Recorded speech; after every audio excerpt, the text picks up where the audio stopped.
जी, मौसम बदलता है, जब बरसात का मौसम आता है तो चारों तरफ वातावरण सुहाना तो हो जाता है, परंतु इस सुहाने मौसम के साथ-साथ में बरसात बहुत सारी बीमारियाँ भी लेकर आती है। जैसे कि इस समय बहुत सारी हमें बीमारियाँ देखने को मिलती जो कि हमारे स्टमक रिलेटेड रहती, हमारे डाइजेस्टिव सिस्टम रिलेटेड, जैसे कि डिसेंट्री होना, डायरिया होना। इसके अलावा वायरल फीवर जो है, इस सीज़न की सबसे कॉमन बीमारी होती है और इसके अलावा सर्दी, खाँसी, गला खराब होना, ये बीमारी जो है बदलते मौसम में बहुत ज़्यादा देखने को मिलती है।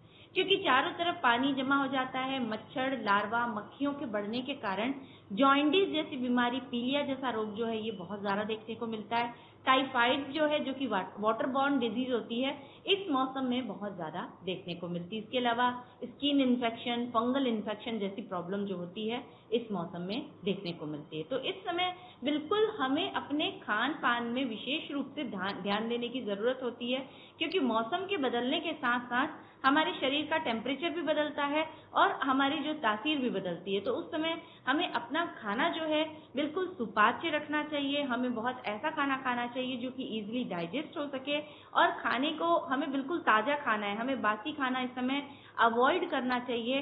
वाटर इनटेक भी हमें प्रॉपर करना चाहिए और पानी पर हमें विशेष रूप से ध्यान देने की ज़रूरत होती है, क्योंकि इस समय किसी न किसी तरीके से पानी के माध्यम से भी हमारे शरीर में बैक्टीरिया या वायरस या फिर जो होते हैं जो जितने भी कीड़े होते हैं उनके लार्वा पहुंच सकते हैं। तो पानी या तो एक्वागार्ड का ही उपयोग में लाइए या फिर आप बॉईल करके पानी का उपयोग करेंगे तो आपके शरीर में जो है इन्फेक्शन के खतरे कम रहते हैं। यदि डाइट की बात करें तो डाइट में हमें वो सारी चीजें सम्मिलित करनी है जो कि हमारे लिए न्यूट्रिशन, एक बैलेंस डाइट लेना बहुत जरूरी होता है। हमें इस समय तली भुनी बाहर की चीजें या खोमचे वाली चीजें बिल्कुल अवॉइड करनी चाहिए। खुले में रखी हुई चीजों को बिल्कुल भी इस समय सेवन नहीं करना चाहिए, क्योंकि मच्छरों और मक्खियों के माध्यम से हमारे शरीर पे इन्फेक्शन फैल सकता है। तो अपने शुरुआत जो दिन की करिए हल्के कुनकुने पानी के साथ में करिए और इसके अलावा आप अपनी डाइट में ड्राई फ्रूट्स जरूर रखिए, जैसे कि बादाम है, अखरोट है, किशमिश है, इनका सेवन करिए और अपना नाश्ता जो है वो प्रॉपर टाइम पर करिए, जैसे सूजी का उपमा, दलिया, ओट्स, ब्राउन ब्रेड, ये सारी चीज़ों को आप अपनी डाइट में सम्मिलित कर सकते हैं। खाना आपका बहुत ज़्यादा तला भुना नहीं होना चाहिए।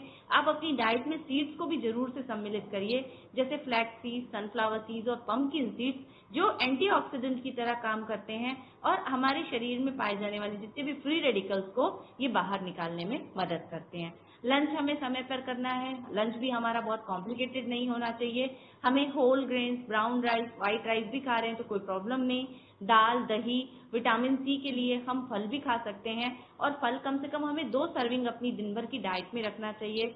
जैसे जितने भी सीजनल फ्रूट्स हैं, पपीता है, अनार है, सेब है, गुआवा, अमरूद है, इन सब चीज़ों को हमें अपनी डाइट में सम्मिलित करना चाहिए, जो कि हमें एनर्जी देने के साथ साथ विटामिन और मिनरल्स देते हैं और हमारी इम्यूनिटी को इस समय बढ़ाते हैं।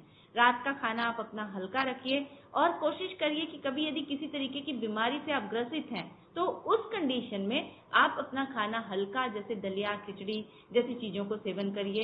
यदि आपका गला खराब हो रहा है या आपको कोई प्रॉब्लम हो रही है तो आप काढ़ा अपनी डाइट में सम्मिलित कर सकते हैं।